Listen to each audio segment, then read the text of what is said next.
Historical revisionism basically is an attempt to pirate the past. If we've been stripped of our past, we will fecklessly give that away and accept whatever future is given to us. There is a group whose goal it is to destroy our past so that they can impose their future on us.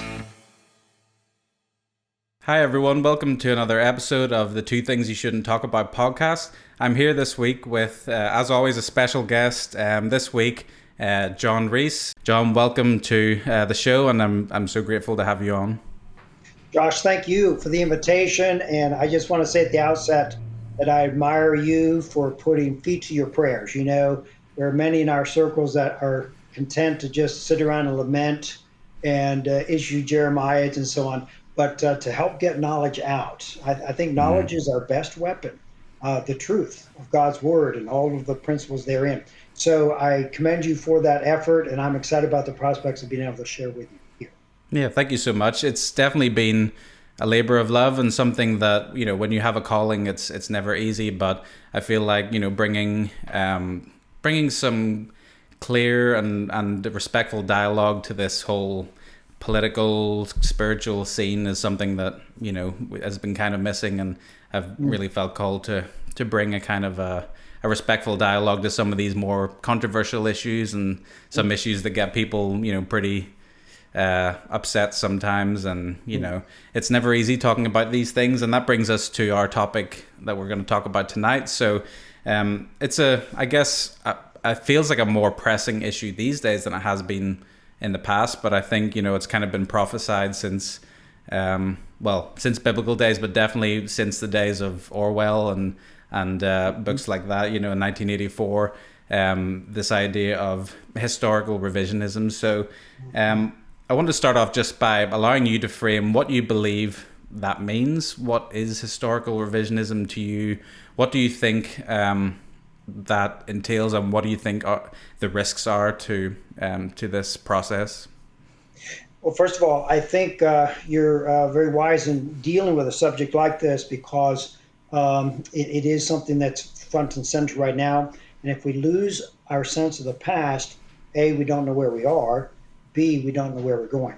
I tell my students on a regular basis that next to the study of God's Word, to know the way of salvation and discipleship, one of the wisest investments any of us can make is in the study of history. Now, I might be biased since that's my area of expertise, and I've spent many, many hours reading, researching, working on degrees, and teaching now for 38 years. What a privilege, what an opportunity. And so, toward that end, I've watched over these decades this shift that's been taking place. And yes, as you indicated, in some respects, it's been around for a long time, but it seems to have really gained momentum here of late. Historical revisionism. If you were to do a Google search, you would probably find all kinds of harebrained ideas out there. Historical revisionism is the notion that there was no Holocaust or that man never went to the moon. That's not what we're dealing with here.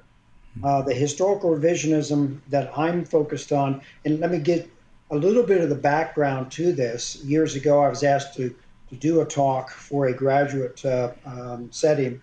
And as I had been researching and reading, I'd served on an ad hoc committee for one of our school board members. Out of that came a two-part television program, and then a debate came out of that. So it really got me into this mode many, many years ago. And as I began researching what was happening, it was just downright frightful, even at that point. And it's gone even further since then. So historical revisionism basically is an attempt to pirate the past. That's the phraseology I like to use. And if I can liken it to a historical illustration that might drive the point home, back in the 1790s, the Barbary Wars were underway. Those of you that know your U.S. history will recall there under Jefferson and whatnot, there was quite a monumental struggle taking place. Did you know, for example, Josh, that more Europeans were enslaved by Muslims than all of the Africans ever sent to the West? Now, that doesn't make slavery any less despicable here in the West. It's reprehensible. But to put things in perspective, here again, truth is our best weapon.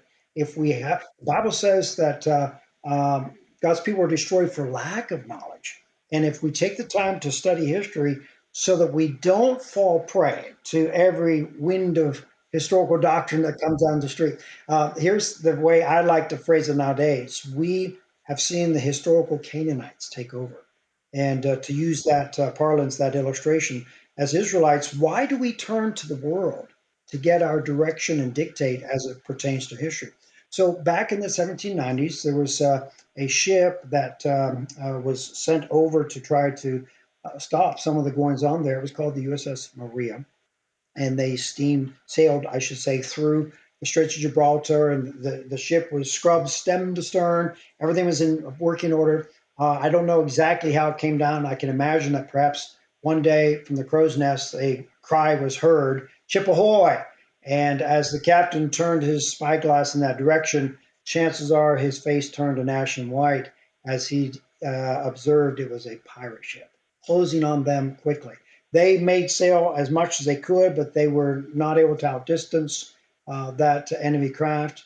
Not only was the crew taken captive, stripped to their undergarments, and thrown into the hold of the pirate ship, the ship was taken hostage, obviously. And at the end of the day, that captain and crew all were sold into slavery. Um, and I use that as an illustration that it's almost as if these pirates are closing in on us, and if we don't take the good ship of history, as it were, and keep it on a straight course, we too can fall prey and we'll all be the worse for it. So when I think of the term historical revisionism in the broader sense, I think of an attempt to basically rewrite history. And this has happened before. You go back to Lenin's Russia, Stalin's Russia, it was just routine to rewrite history so that it fits the narrative, the meta narrative that they want to communicate. Fast forward to the 21st century, we have statuary being taken down in Virginia. They're not content to just move that statue of Robert E. Lee to a cemetery someplace. No, they're going to melt it down and make it into something that's more politically correct and all. And wow, that's astounding.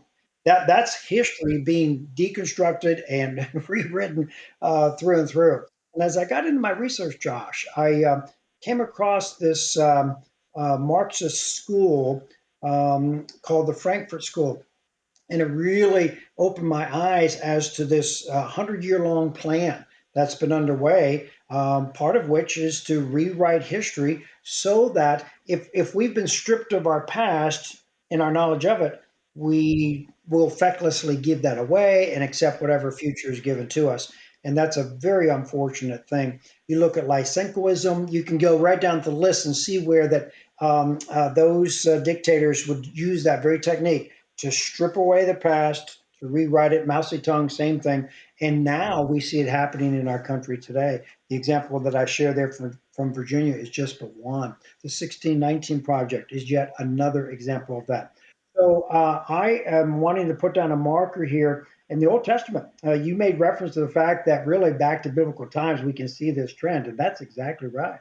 In the Old Testament, the Israelites were admonished to put down markers. When they crossed the Jordan River, they were to bring boulders with them and build a monument so that when their kids asked what that pile of stones was about, they could rehearse God's working in their lives. If we lose those monuments, if we don't preserve those landmarks, we cannot share God's great providence at work with our posterity. Not only that, we can be steered into slavery itself. So it's interesting, to think of some of these monuments that have been built, particularly in the U.S. At various intervals throughout the history of the country. The first thing that comes to mind for me is, I guess the parallel that comes to mind is I think of was it Muhammad whenever he took the idols and took them all, and I think it was when he arrived in Mecca, if I'm not mistaken, and took down all these idols and made destroyed them, I believe, or something along those lines. And that was his way of, I guess, showing his devotion to a particular ideology from that point onward and setting the new direction. So to me, the first thing I'm thinking of is does society try to almost make a demonstration that they're changing course by pulling down these statues and erasing parts of history, or is it something that's kind of an innocent gesture to show that they're trying to change direction, change course in in an act of devotion to whatever their beliefs are at that time, or do you think there is more of a sinister ideological an ideological reason why they may want to take away things from history and replace it with something else? Good question. And I think there are those fellow travelers who are in it innocently, thinking that they're doing good for themselves and society. And that's because they've not been properly educated themselves. They're products Mm. of an educative system, which I would argue, and this may sound a bit counterintuitive, the education system is working. We hear folks say, and I teach a graduate level education history course I have for 28, almost 30 years now. And we harp on the current status of education. But in one sense, I'm thinking of a professor from Notre Dame who said, actually, it's running on all cylinders. Education is working as those who devised it want it to work. And that is, young folks are being brainwashed. They're now devoid of any understanding of the past. In this presentation that I put together on historical revisionism, I was looking at the trends over time, even the standards that were set for U.S. history. And no longer is Paul Revere mentioned. No longer are the students learning about Nathan Hale. But they're getting multiple mentions of Joseph McCarthy. They're learning all about some of these modern rock star musicians. One paragraph for George Washington, but some of these rock musicians, one of whom I'm thinking of that committed suicide or died of an overdose, Jimi Hendrix, gets a two-page spread in a history text, a U.S. history text. So there's been such a shift away from the fundamentals, the ideas. These young folk going out and marching in parades today really don't have any foundation from which to work, and they're just being used. But I think at the very core of it, Josh, there is a group, no doubt empowered by Satan himself, whose goal it is to destroy our past so that they can impose their future on us. And scripture says that there'll come a day when folks will believe a lie, they'll be deceived, and we know how that's going to play out. We're on the winning side, but in the meantime, there could be some rough sledding unless we take the time to put the brakes on. I'm convinced that if we help get this story out, if people become aware of the truth, that we can hold evil back. That's what it's about. I grew up on a farm, and I watched my dad sharpen the sickles and the scythes before we went out to do work. And you know what? A sharpened scythe works a whole lot better. So I feel like the Lord has called me to be a sharpener of scythes to prepare. The fields are white unto harvest. And we need young folks to go out and to commit their lives to service and all. So, in my capacity as a professor, instead of being out in the front lines like you are and others, my goal has been to train cohorts of yours to come alongside and to help carry the water, so to speak. And if I can help sharpen some sickles so folks are more effective in ministry, all the better. Well, Satan has his counterplan. He is sharpening sickles for those that are going to try to reap his grim harvest. And it's a battle between good and evil. We know in the end, good will win. In the meantime, we need to be prepared, and part of that is having a sense of these trends that are taking place. So, round the barn answer to your question: many folks are involved because they really think, hey, this is the thing to do, and they feel like they're part of this big wave, this big movement. But behind them is orchestration, planning. Things do not just happen. And I see this time and time again in my study of history. I teach a course in American 20th century history, which is my area of study. And one of the things we focus on there is the riots that were taking place in the 1960s and 70s, culminating in some of the things that happened there at the Ohio State, at the university there in Ohio, where there were a couple of folks that were actually shot by the state guard. Well, the story behind that story is that there were organizers without a state license plate and all plates. They locked arms and they were pushing the crowd toward State Garden Hall. That's just one illustration there at Kent State of how there are provocateurs who are Hmm. looking to use these innocent people to forward their program. And remember this too, it's not original with me, but it's a good statement. Those who pull down statues won't stop at that. They'll want to pull you and me down too.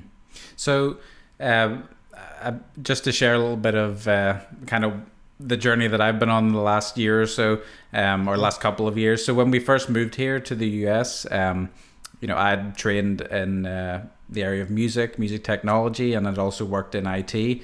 Then, when we moved here, I actually became a teacher just for a couple of years, and found myself last year being asked to teach history to the high school and middle school students. So that's where I first saw your presentation at the Florida the Christian School conference in Daytona, and You're a it man was after very my own heart, then, Josh. I should say.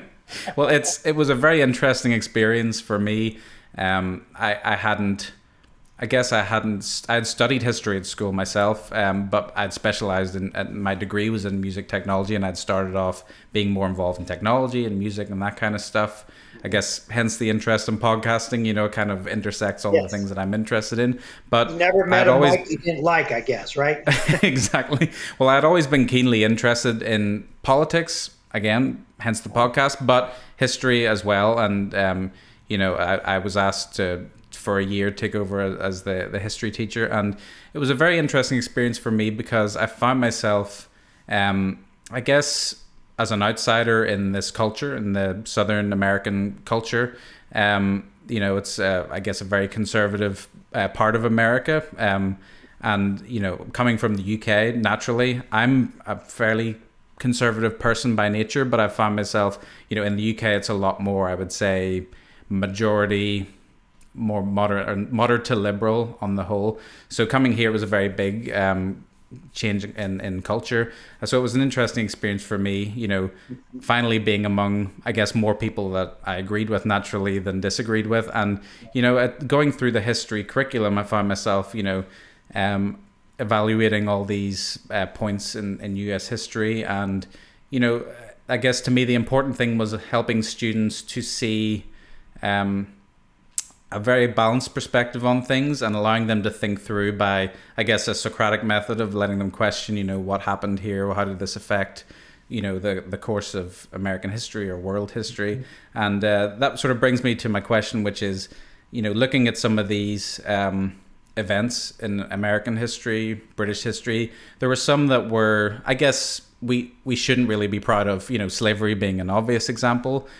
Some would point to, in some areas, British colonialism, for all of its benefits, had a lot of drawbacks and a lot of things that can be looked at critically, and so many different examples from all the cultures across the world. Even the Egyptians and Romans, for all of their positives, had a lot of negatives too. So my question, from coming from that perspective, is would you consider historical revisionism to be where we start to deviate from the facts? Or should we still allow for critical analysis of things like the statues that we see in public? Can we as a society look at some of these statues and say, actually, we're not particularly proud of that point in our history. We should perhaps either remove it and as a statement of what we believe. Well, I would begin by answering your question by quoting what J. Gresham Machen said years ago in so many words: as bile is to digestion, so is knowledge to thinking. In other words, you cannot digest the food without the proper secretions and so forth. And what we have going on today, Josh, is this whole wave of protests and so forth, but there's no knowledge, there's no understanding, and folks are just whipped into a frenzy.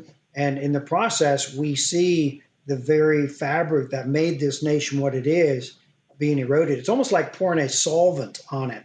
In the end, well, the French Revolution said it pretty clearly.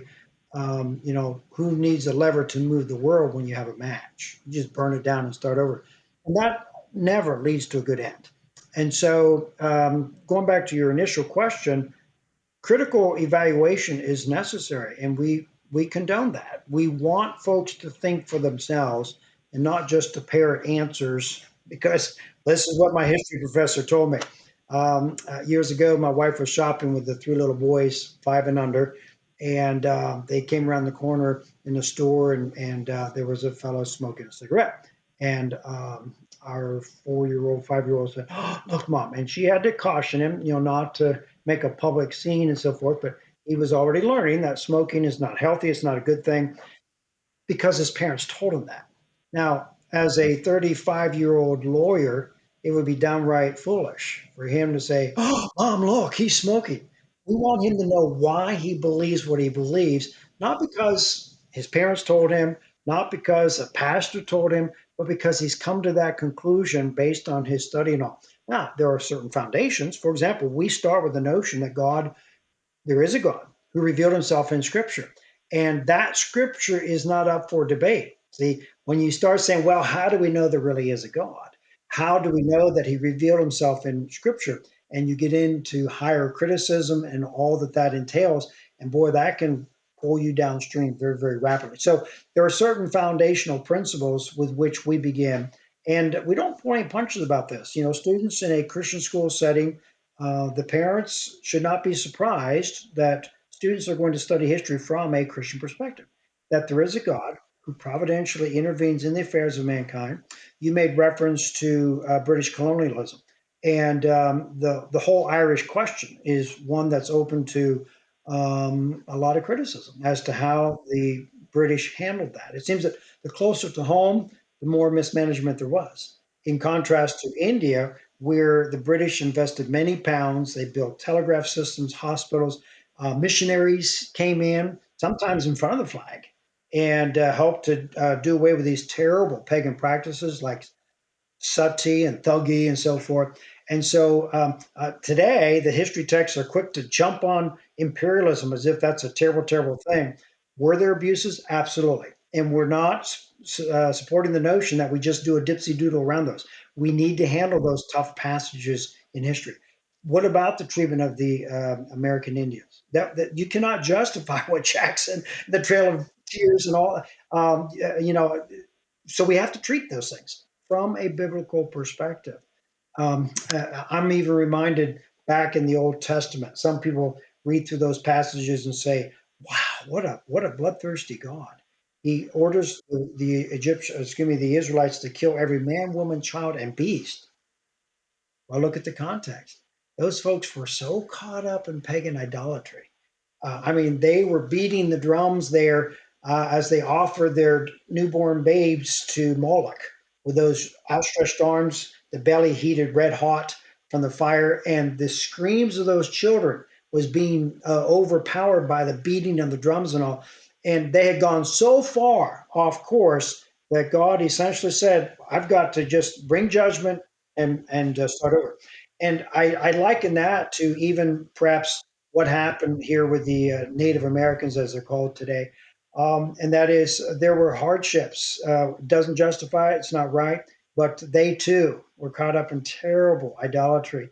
The Aztecs offering 30,000 plus sacrificial sacrifices in one weekend alone as they dedicated a new temple there in Tenochtitlan.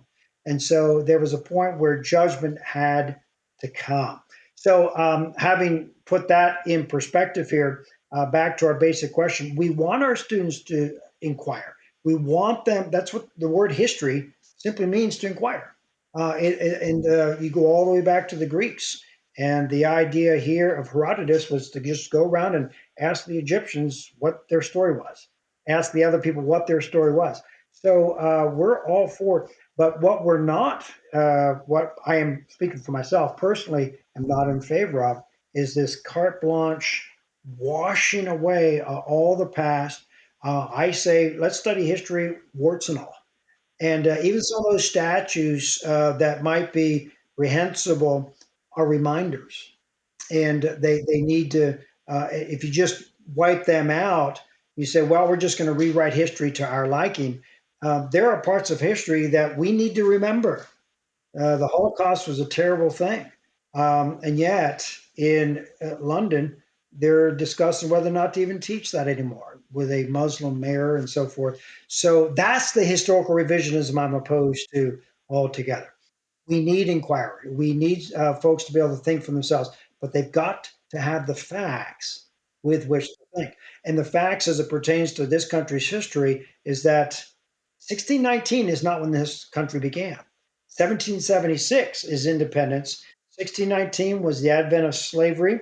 Arguably, the first ones that came were probably indentured servants, but nonetheless, it was introduced. But the Virginian House of Burgesses repeatedly tried to ban the importation of slaves. It was the mother country that kept vetoing, and the royal governor who would turn them back. I point this out to my students since we're on this issue. Slavery seems to be the hot button issue, and it's not biblical. We can't justify it in any way. But was the war between the states fought over slavery? My personal position is that was not the primary driving cause. It became an issue. It was one of those firebrand hot button type of things. But during that war between the states, the copula was being built on the U.S. Capitol by a firm out of Baltimore, Maryland, employing slave labor. If this war really began as with its basis being we're going to ban slavery, why is the federal government hiring a firm that uses slave labor to build the copula on the Capitol? And I'm not trying to stir up, embers and so forth. I want to search out the facts of history. I point out to my students while we're in that same category there that Jefferson Davis adopted a black boy. How many know that? Not too many people know that. Yeah, he adopted, and when he was taken away, that young man was removed, and they never heard from him again. Now, does that make everything that Jeff Davis did correct? No. We all have feet of clay. We all have blind spots and all. But see, those are the parts of the story that are being obfuscated or obliterated, and it colors a person's perspective. That's why I'm on a personal vendetta of sorts to try to expose historical revisionism for what it is, and to say, listen, we must not go down that path because other societies that did, the next chapter Mm-hmm. inevitably. So, if I'm understanding you correctly, it's really the preservation of nuance and detail that is at risk when this process takes place. Would that be fair to say? It starts there, but it actually expands, Josh, to the very principles and the underlying ideology. So here's an example. Back in the 1930s, there was a group that formed the AHA, the American Historical Association. They came out of a group of frontier thinkers that were followers of John Dewey. They traveled to Germany, did their advanced studies, came home. One of them was actually editing a multi-volume series, and the proposal was, "Hey, let's call it social studies instead of history." And in the name of social studies, they could begin pulling out things that no longer fit their meta narrative. And then they could chunk in whatever they wanted and call it social studies, anthropology, archaeology, economics, government, civics. I mean, you just go down the list. Yeah, even And religion to an extent as well. what's that now? Even religion to an extent as well features Oh, in social absolutely. studies. And so I'm not here to criticize someone in a Christian school setting that uses a social studies series, but it is interesting to know its origin. It was devised in the 1930s as a way to basically begin to blur the field so that they could begin pulling things out that were not to their liking. The fact that our founding fathers, for the most part, were members in good standing in religious communes. There were a few who were not. I wrote a letter to the editor years ago because someone had written in talking about the founding fathers being deists and all. Very few were actually deists. There was a deist movement, to be sure, and the first deist institution in this country was a church in Boston. But that's not to say that the founding fathers were, by and large, deists. Don't judge all of the founding fathers by the writings of two or three. That was my counter argument in that letter to the editor, and I stand by that here now. It's historical revisionism is not just about losing some nuances and little interesting storylines, it becomes a seismic shift away from a God-centered view of interpretation of history, first to a man-centered view, and then ultimately it becomes almost a form of existentialism. You write your own history, and once we get to that position, Josh, we really are on dangerous ground. Yeah, that's the road to that the postmodernist kind of mindset that's most of society seems to be based on these days. At least it seems to me. It's interesting when I said about nuance and detail. When we think of Robert E. Lee being the statue that caused a lot of this controversy, it would seem, at least from an outsider perspective, as someone who's British Irish, coming over here, it would seem like Robert E. Lee wouldn't be the most egregious example of someone who is someone a villain of American history. He would seem like someone who perhaps is one of the ones you could look at least on the Confederate side, and say this is a man that actually there's very little you can find objectionable about him. You would know more about that than I would, I'm sure, but that's at least what I've seen from studying it, at least briefly through the last year or so of teaching it.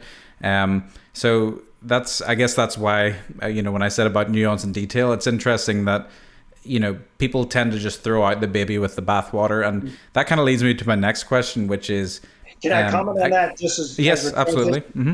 as you bring up such a cogent point, and that is if someone's lifestyle is indicted by the testimony and by the life record of another individual, they're everything else being equal, they're going to do everything in their power to try to assuage their own conscience, if they have one, by destroying that party. When Clinton was having all of his womanizing issues and all, the historians were saying, well, he's not the first. There's Jefferson and the whole storyline there, Sally Hemings. And I was actually taking a tour of Jefferson's place there, Monticello, and the guy was giving the regular spiel. And I pulled him aside after. I said, the DNA evidence shows that it could have been one of at least 6 individuals. And we know that Jefferson's brother was a dilettante. He was a woman's man kind of thing. So how are we so convinced that it has to be Jefferson himself? And yet that's what they want. They want to shake that tree. They just keep going down. So with Robert E. Lee, he freed his slaves. Grant had slaves, or his wife had a slave. And you go right down the list and see all of the things. Robert E. Lee had a pristine Christian testimony, just absolutely impeccable. Well, he has to go because he, I think, indicts the lifestyle of these people who are so anti-Christian. So you raise a valid point. He doesn't seem like an arch villain to someone who is objective in their study of history. But to these folks, he's the very epitome of everything that they hate, which it's interesting because they point their finger toward the kinds of things that they themselves are practicing. Have you noticed that? Oftentimes they will project themselves. We see this even in liberal politics. The liberals are accusing the conservatives of the very things that the liberals themselves are doing, whether it's the money laundering, the corrupt money coming into the political realm, and then they're waving off charges of Bankman-Fried or whoever it is, because they have a lot of money at stake here that they don't want to have to give back. A few gave some money back, but most did not. And so now we're going to just drop those charges that he was, using money for political ends, et cetera, nauseum. And so, the bottom line, and so I wanted to get that comment in because I think your observation is spot on. That is, Robert E. Lee, on an objective level, is a decent, upstanding man that we can admire and learn much from. And yet he's become the arch enemy of all these things liberal. I probably messed up your train of thought with the question. That's okay. I want to jump in right there and share that with your permission. Nope. Go ahead. Yeah, absolutely. And, what I was going to say is that I guess to an extent with this, it's, I guess, not necessarily taking off your historian hat and putting on your Christian hat, but at least wearing both hats at the same time. And when we look at statues and this idea of memorializing people and, venerating people for future generations and posterity, is that a practice that I guess Christians should endorse, seeing that the same. It seems like nearly everybody has something at least that you could find objectionable. So should we even be tempted to memorialize anybody at all, considering, who knows, in 20 years' time, even some of the key people in Christian ministry have fallen recently, some after their death. So to me, it makes me think, should we even go down the road of memorializing people, or do you think we should remember people for great achievements regardless of flaws in personal character, considering that none of us is without flaw? Hmm. Great question. I have a talk that I have presented on a number of occasions entitled A Plea for Patrimony. And in that, I start with the story of the monument to the forefathers. It was one of those accounts that I just stumbled upon in my readings. And we were preparing to do a historical vacation one year. And I asked my wife to call ahead, talk to the Chamber of Commerce, and find out a little bit more about this statue that's right there at Plymouth Plantation area in Plymouth, Massachusetts. So she called, and to no avail. She could not find anyone who knew about this statue. I'd read about it in the book, so I knew it was there. And so we made our way up to that area, and we were right down there at the Mayflower 2, as it was called back in the day. They've since changed some of the things.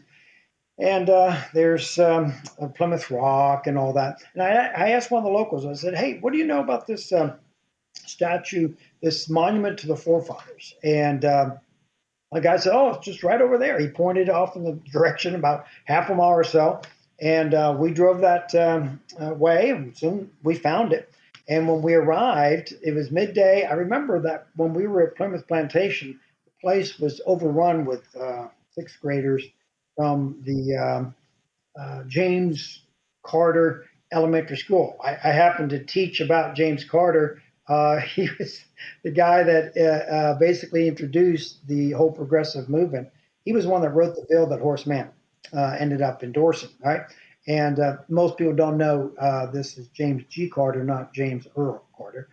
At any rate, as a little aside, the Brewster House there, Plymouth Plantation, had a big old Geneva Bible. The guy impersonating William Brewster said, now, where would I turn in the Bible to find the Ten Commandments? And these sixth graders had blank looks on their face. No one knew. Then he got to Exodus chapter 20, and he turned the Bible and asked one of the fellows standing nearby to read. Now, granted, Geneva Bible is not the easiest to read, but this poor little fellow stumbled, hemmed and hawed, and just really struggled. Our oldest at that time was maybe in second grade. My sense, biased as it is that he could have read circles around that guy. Homeschooled, just taught a phonetic approach and all. So that was just a little microcosm, a little picture of how well education is working to dumb us down. Having said that, when we got to this monument, the only other person that we saw was a guy apparently on lunch break taking a nap. Not a solitary soul around. It's this beautiful 81-foot high marble statue, granite statue, I guess it is, and it's entitled Faith. And Faith has her right hand pointing upward. In her left hand, she's holding the Bible. And all around the base are these other statuary, education, morality, and liberty. And wow, people ask me, well, what does our nation need to do to correct this course that we're on?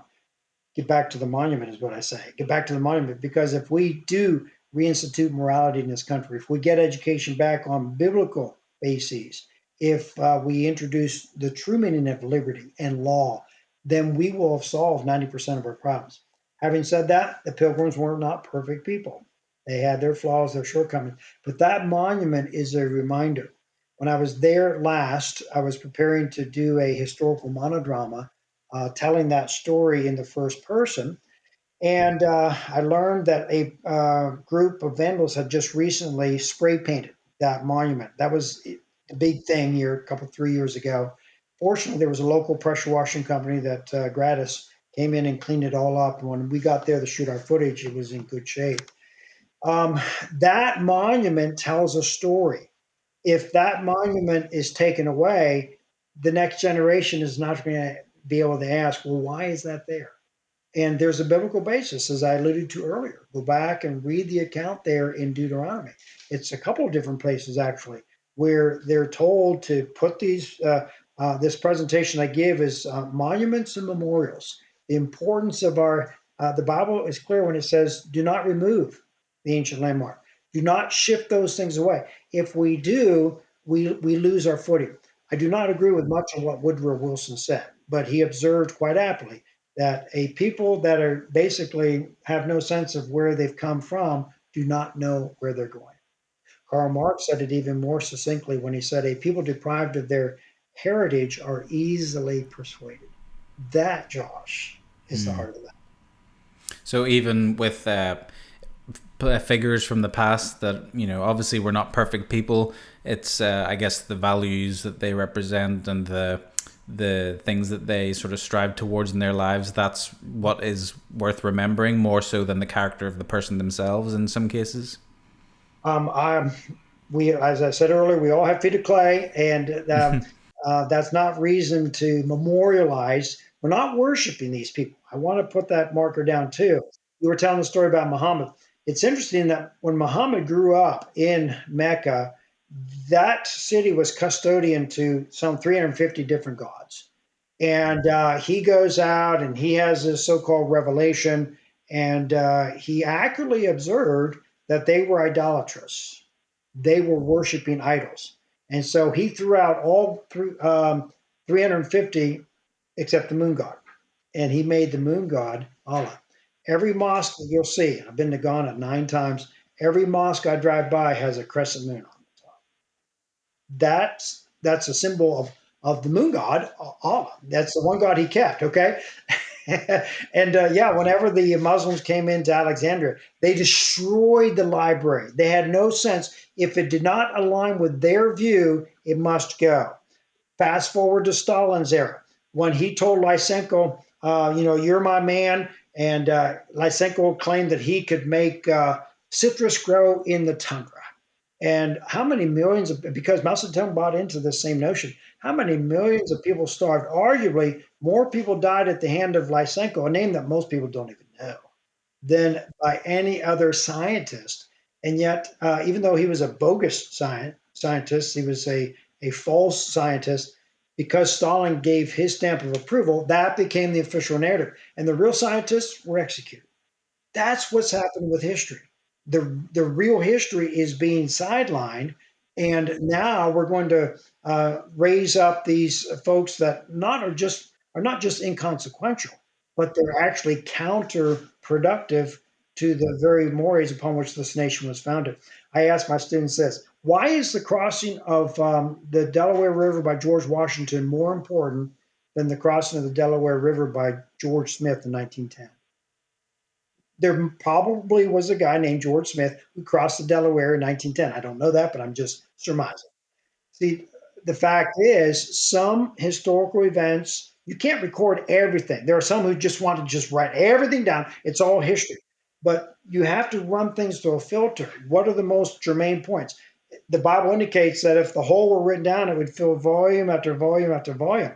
And yet the Bible is that it's that synthesis of what God inspired, what we need to know. And in a sense, I'm not raising history to that same level, but history is how God works with mankind.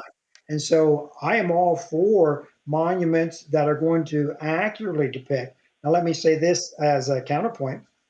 Years ago in New Hampshire, there was a bill introduced to have a bronze statue cast of the Lincoln Brigade that had gone over to help in the Spanish Civil War. Well, there's a lot of misinformation and confusion about what was going on in that Spanish Civil War. Franco, from what I can tell in my study, was actually a hero. He gave more passports to Jewish people than any other leader. Yes, he did allow the Nazis and the Mussolini folks to come in there, and they used that as a proving ground, so to speak, for new technology. But his nationalist army was fighting against the Soviet Russians. They were actually inserting their soldiers into Spain. They brought concentration camps. The so-called Republicans and see the Lincoln Brigade joined the communists. They were fighting for the wrong side. So this legislative bill was in place. A constituent called his representative and said, "Do you know the story of what really happened in the Spanish Civil War?" And he related in more detail what I just briefly outlined here. And this representative essentially said, "I'd never heard this before." He went into the well of the House and he gave an impassioned plea not to cast a bronze statue of the clenched fist. There's your communist symbol, because that would you're honoring that which is anti-scriptural. You're honoring and putting on a pedestal that which is that would be like making a statue of Lucifer. We don't want to honor him. We don't need statues of Lucifer. We need reminders of those who did attempt to walk what was a biblical path.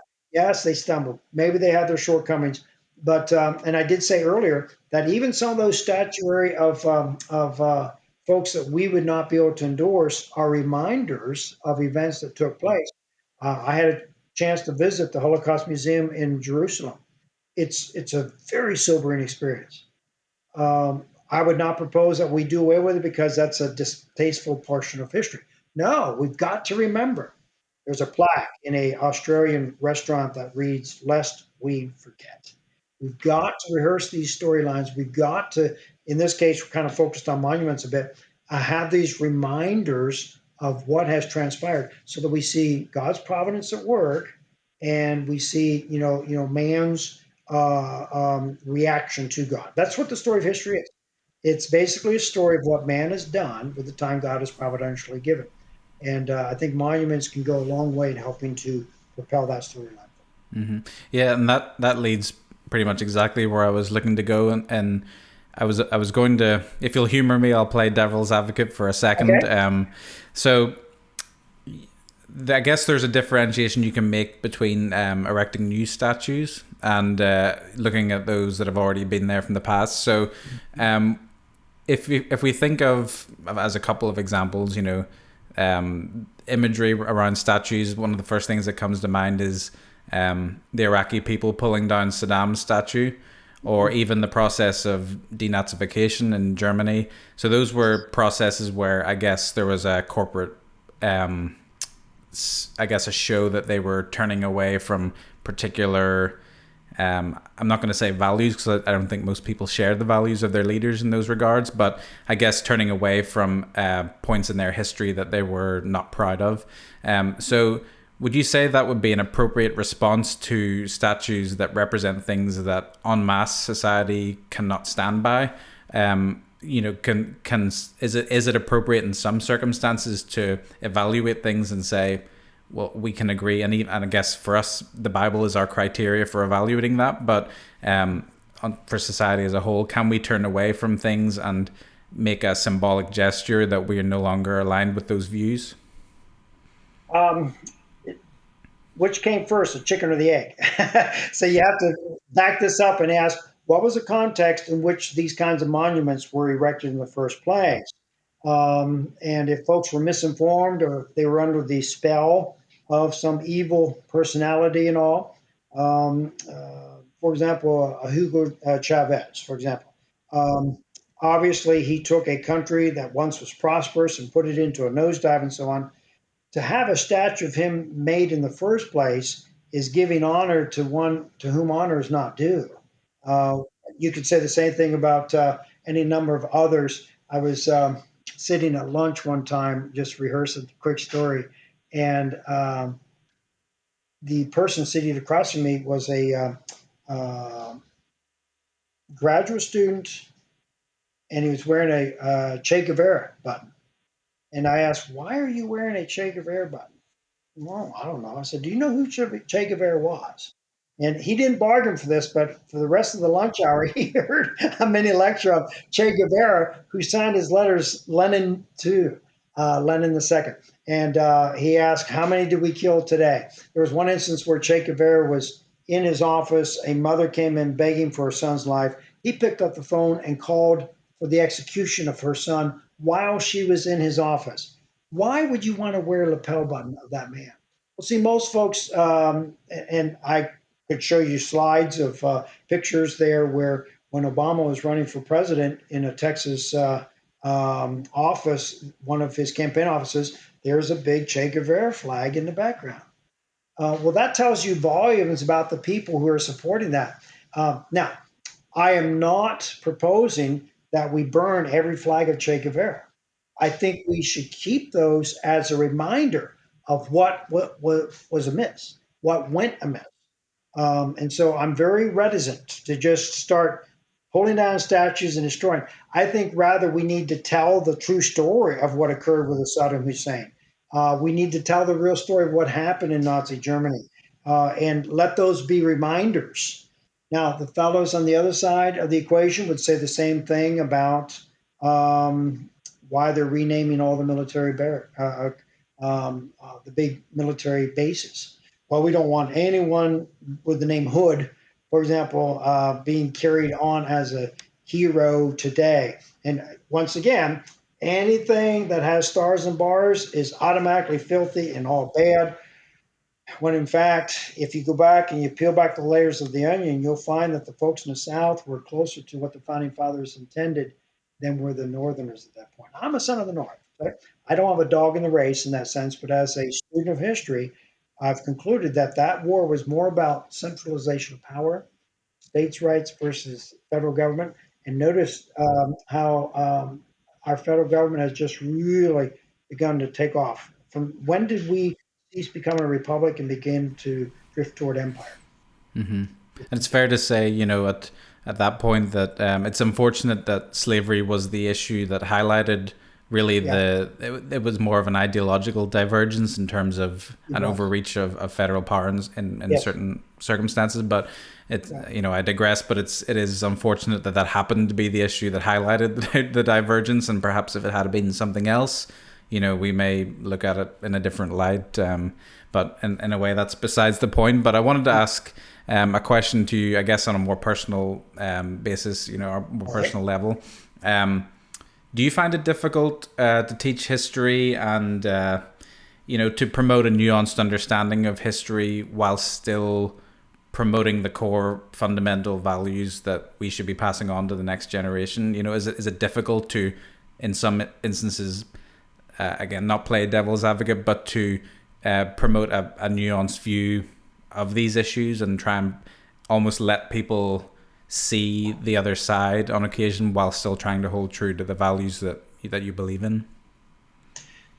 The people see the other side so much. My primary objective in history class, one of the objectives, is to try to undo some of what they've been getting along the way through social media, through television, through curricula. You're right there's just, as I was starting to share earlier, this has been an ongoing process. In my presentation that I did on historical revisionism, I actually tracked a U.S. history text over time and watched the changes that came. And in the early versions, for example, I'm sort of mixing two different storylines here, but it fits. George Washington was known to have a temper. That's a historical fact. But the books were quick to add that he kept it under control. And he did. He was a very disciplined man. Well, there came an addition which left that last part out. What they stated was true, that George Washington was a man given to temper. That's where it stopped.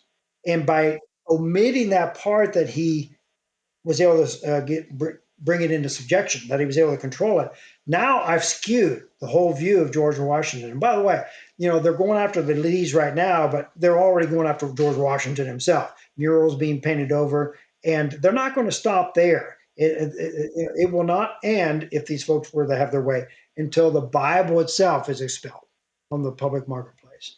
That's ultimately where these people want to go. So when I'm in my class, I try to let the facts of history tell the story. And if it happens once a semester, it might happen half a dozen times. A student will come up and say, I've never heard it from this perspective before. I've never taken the time to see that as you watch that sequence of empires in the Middle East, you see God's providential hand at work. Empires that rose up in a single day and melted away in a single afternoon. Yet, time after time, there were times when they were in a proper relationship with God. Why did Jonah flee?